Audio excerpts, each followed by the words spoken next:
Father God, we ask this morning that you bless us. Bless us with your word, bless us with your instruction, but above all, bless us with the ability to understand and to put into application what it is that you would have us learn today. Our sermon is entitled, Pay Attention to What I Say.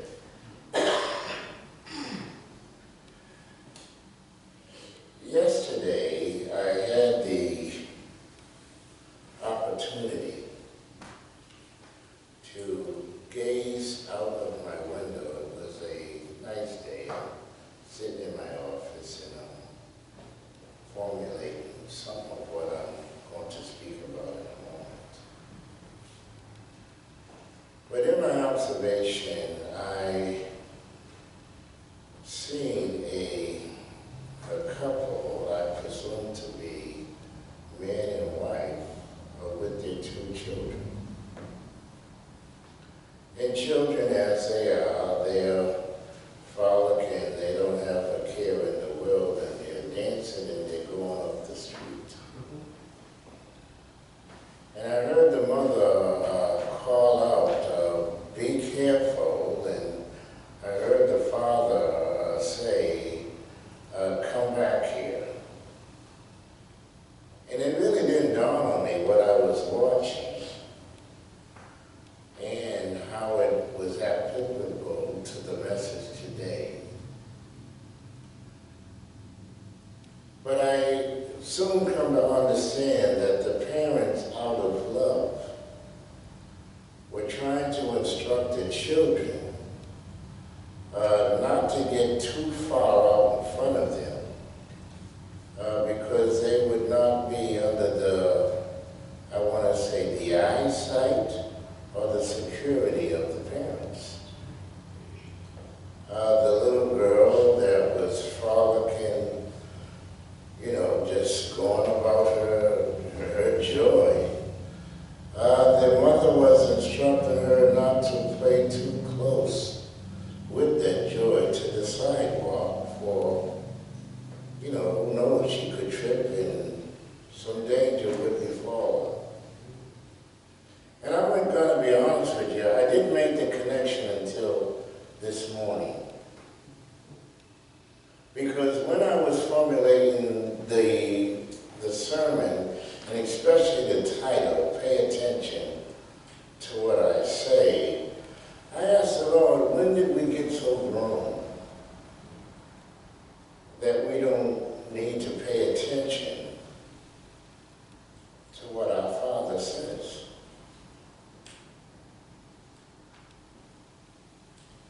And I realized that somewhere along the line,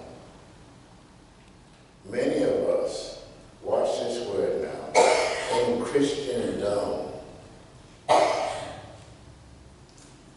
have frolicked away from the Father. We're playing in meadows of our own makings. We're making decisions without supervision, without knowledge.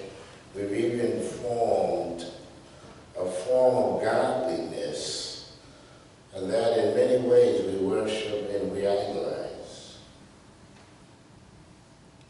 And in so many ways we are frolicking like the young child that I observed yesterday. I'm going to ask you this morning to give me your attention as I prepare to reveal to you what the Lord has given me for you. Pay attention to what you're doing. Those were the words I remember that my dad used to say to me when I was younger. Apparently my mind and attention wandered a lot.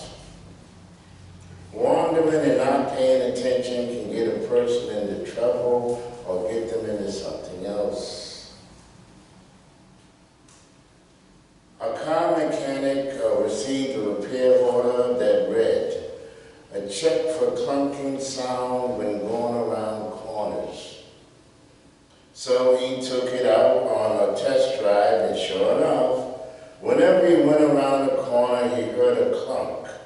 However, he quickly located the problem and returned to the repair order to the service manager with a notation on it: "Remove bowling ball from the trunk." Somebody wasn't paying attention. You would think a person would know if a bowling ball were rolling around in the trunk of their car. Paying attention to what you were doing, working, driving, etc. would keep you and others safe. Failing to pay attention in life can lead to all kinds of troubles, and failing to pay attention to God can lead to even worse troubles. Anytime we ignore or fail to pay attention to God and His Word, we are asking for heartache and much trouble. Life has enough troubles of its own without ignoring God's will for our lives. Solomon tells us how we are to pay attention to God in this text. So, in paying attention, what are we to do? I submit to you this morning that we are to listen attentively, guard our hearts, keep corruption away, and look straight ahead. The first thing, when I say listen attentively, we see that in verse 20. It says, "My son, attend to my words, incline your ear unto my sayings." We also need to pay attention to those who teach us. Let me say that again. We need to pay attention to those who teach us. A teacher was talking to her students, and the teacher says, "If I give you 2 rabbits and 2 rabbits and another 2 rabbits, how many rabbits have you got?" The little girl Patty raised her hand and she said, 7. "Teacher, no, listen carefully again. If I give you 2 rabbits and 2 rabbits and another 2 rabbits, how many rabbits have you got?" Patty again raised her hand. 7. "Teacher, let's try this another way. If I give you 2 apples and 2 apples and another 2 apples, how many apples have you got?" Patty said 6. "Teacher, good. Now if I give you 2 rabbits and 2 rabbits and another 2 rabbits, how many rabbits have you got?" Patty said 7.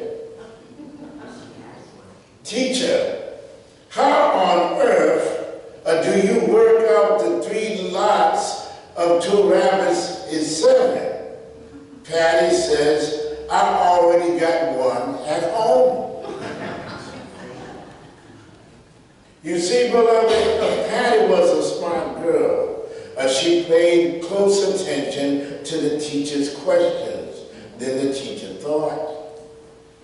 It pays to pay attention in life, especially spiritually.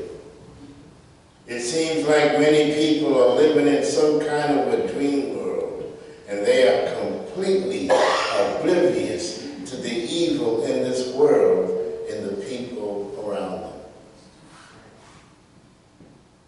It's like someone who asks, "Well, what's the difference between ignorance and apathy?" One person says, "I don't know and I don't care." I don't know and I don't care seems to be the philosophy of many people today. They don't know what is happening morally in this country, and they don't even care. And when some people do know what's going on, they don't seem to be motivated to do anything about it. But Solomon says, my son or my daughter, attend to my words, incline your ear unto my sayings. Again, we really need to pay attention to what God says in his word. A second point is that we need to guard our hearts. Verses 21 to 23 says, let them not, what is them? The words. Let them not depart from thine eyes, keep them in the midst of thine heart, for they are life unto those that find them, and health to all flesh. Keep the heart with all diligence, for out of it are the issues of life. A man once dreamed of passing into the world beyond. An angel met him and showed him a great golden book. What is that? He inquired. It is the book of your life, was the reply. Looking closer, he saw that there were some writings on the first page. What is there? He asked. These are your evil acts, said the angel, and you see there are many. The angel turned the page, and the dreamer saw that the next sheet was more closely written. These, said the angels, are your evil words.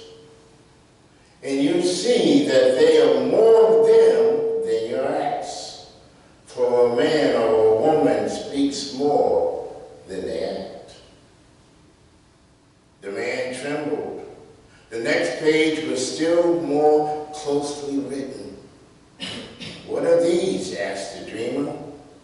These are your evil thoughts. And you see that they are very many. For a man thinks more than he speaks or he acts. With a trembling voice, the dreamer asked what the fourth page contained. The angel turned it over, and lo, it was black as midnight. This represents your evil heart, said the angel. For it is out of the blackness of the heart that all thoughts and words and acts come. Verse 23, and our text today says, above all, guard your heart, for it is the wellsprings of life. Wellsprings, beloved, is the head or the source of a spring. Does this mean that a person's heart is in the head or the source of life? Because sometimes, to be honest, it's hard to differentiate between the heart and the head. Which one controls the person the most? I think it's a combination of both. But Proverbs 23:7 says, for as a man or a woman thinks in their heart, so are they. Eat and drink, it says them to you, but their heart is not with you. Beloved, if we trust men more than God, or we seek strength from the human flesh, then our heart could well turn away from the Lord. It's an idea of what we set our minds on and what we set our hearts to do. In other words, we're not paying attention to God. My third point is keep corruption away. Put away your false and dishonest speech, the text says, and willful and contrary talk put far from you. What forms of corruption are we guilty of? Greed, lust for material things, lust for the human flesh, anger, bad temper, envy, jealousy,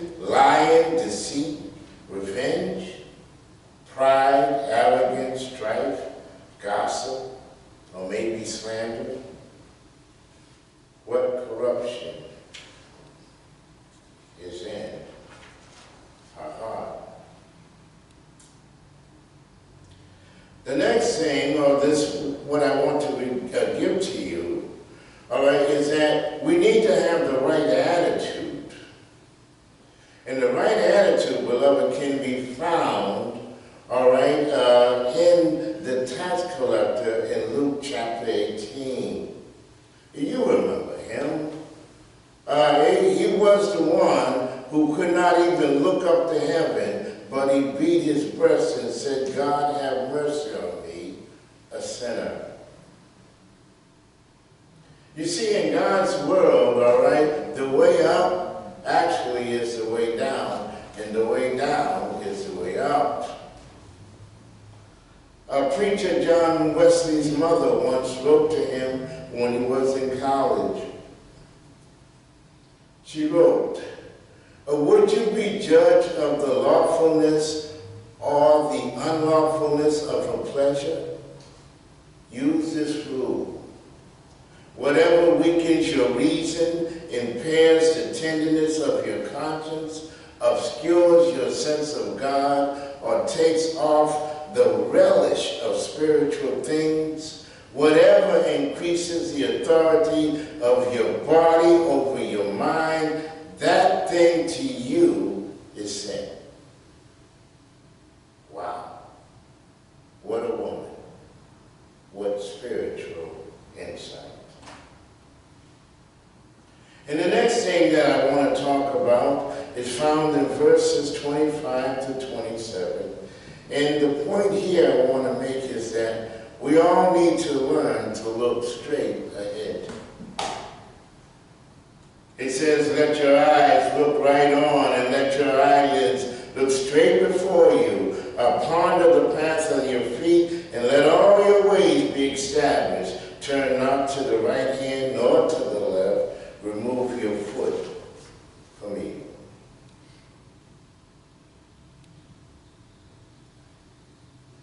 Beloved,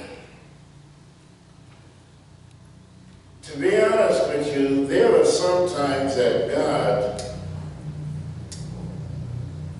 will come into our lives.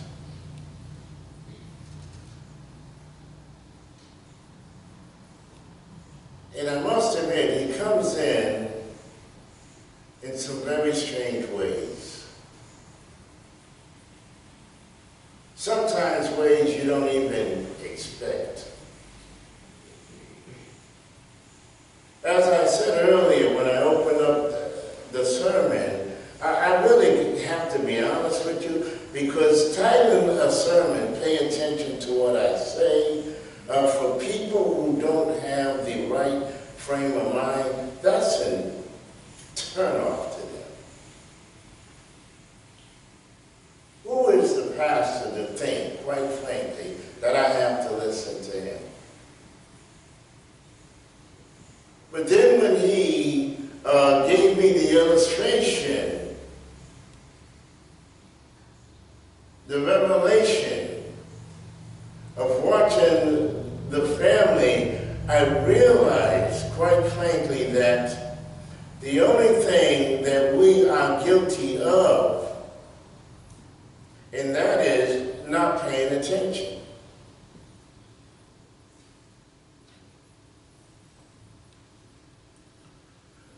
It would seem that our sin nature just hates instructions. We don't want to be told what is right, what is wrong, and newsflash, I gotta be honest with you. The older you get, the worse it is. Why? Because senior citizens seem to get set in their ways. Very set in their ways. And the last thing that they want to hear is anything that has to do with growth. Because their age, their physical age says, done that, been there, done did it all. There's nothing new that you can reveal to me. And what happens is this, I realize that sentiment was not sent from above, that sentiment was sent from below.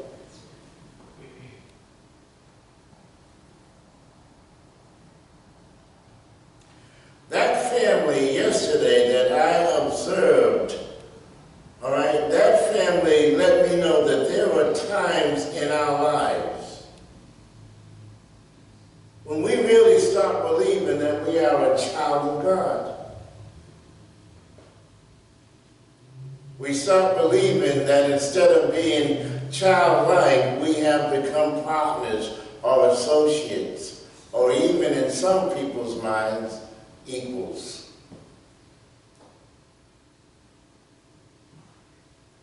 And we run in that. And God, being the loving God that He is, He just gives us all the rope we want. But I gotta be honest with you, when I look back and reflect upon my own life, I'm pretty sure no one here, but when I reflect upon my own life, when I look at the valleys that were in my life, they were there because I, quite frankly, even though I might have had the instruction, was not paying attention. I, in many ways, and I'm sure not here, all right, but I, in many ways, was like the prodigal son. In other words, quite frankly, I wanted to do it life my way. Now, I know that this is not the case for anyone here or anyone listening to me. I know that this is only my story. But the truth about the matter is that when you get older and you realize all of the time that you have wasted, all of the time that you will never get back again, in the time that you have in front of you, I say to you this morning that perhaps, like Romans 12 says, that we need to renew our minds. And once again, become childlike towards God. Maybe, just maybe, we need to go to God and say, Father, I have not paid attention to your words. In many cases, I have despised your words, for they weren't sweet to me. But the grace is that God's love, quite frankly, can overlook all of that negatively, and God simply says, today is the day. If you don't harden your heart, today is the day that He will speak to you. Today is the day that He will let you back in to His heart. And the funny thing about it, in closing,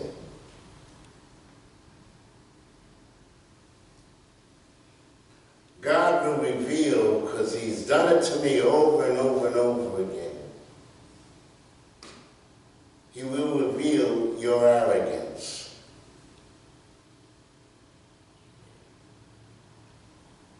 How is it that the majority of us, we either have children or we have grandchildren, or we know people who have children, and we're very, very quick, like the mother in the illustration, we're very quick to offer them instructions and directions. Am I right about it? But the arrogance is revealed in each and every one of us when we will offer instructions but can't take instructions.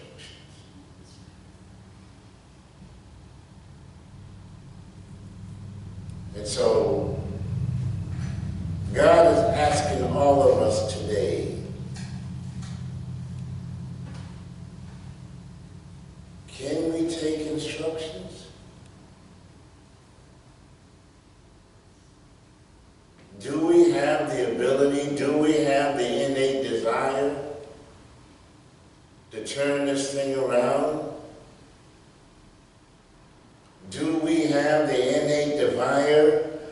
desire, all right, to actually feel good about who our Father is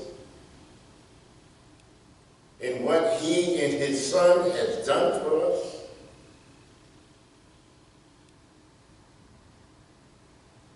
Do we have the desire to learn of His words and to apply them to our lives and to give them to others as they walk through this thing that we call life?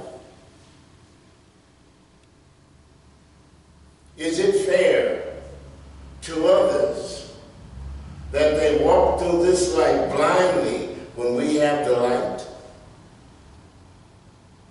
Is it fair that others walk through this life blindly, unknowingly, when we have the knowledge and the wisdom? Is it fair that we walk through this life lonely and isolated when God has told us to love one another?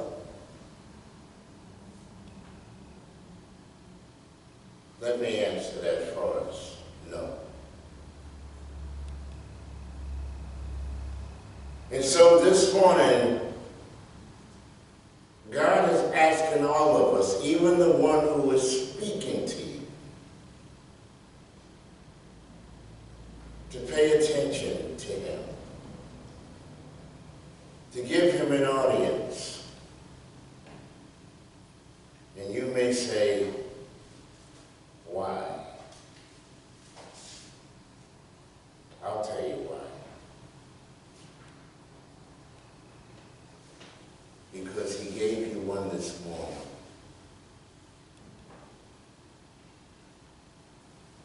If you can hear the sound of my voice, if you can breathe the air that God has so richly provided, He heard you while you slept last night. And He has given us all another day. Am I right about it?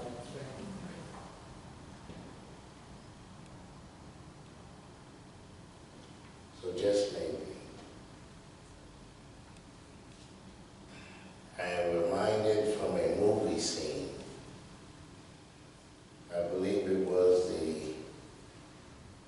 the color purple.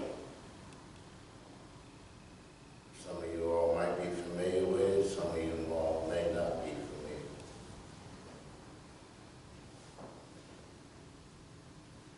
But in that particular movie there was a scene when, I believe it was Whoopi Goldberg, who was playing this particular character, turned around and talked to this man, all right, who was actually quite the abuser.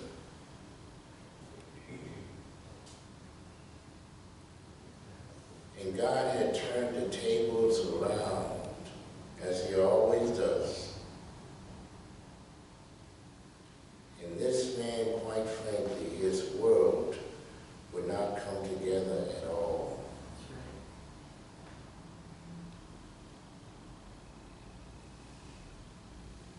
And I remember when Whoopi Goldberg was going out into the field to meet her sister, that this man had kept apart for so many years.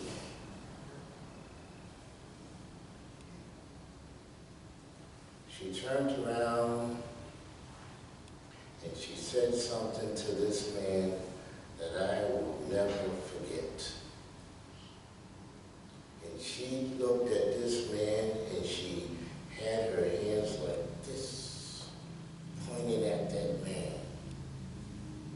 And she said these words, maybe God is trying to tell you something. And so I say to you this morning, to anyone under the sound of my voice this morning, maybe God is trying to tell you something.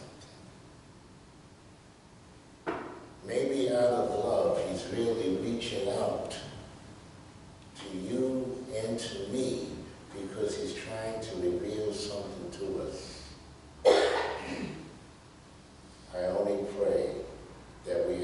discernment to hear it. So,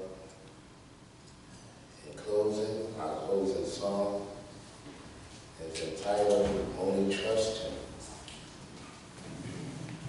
Only trust Him. I pray, beloved, that we make a decision to do that.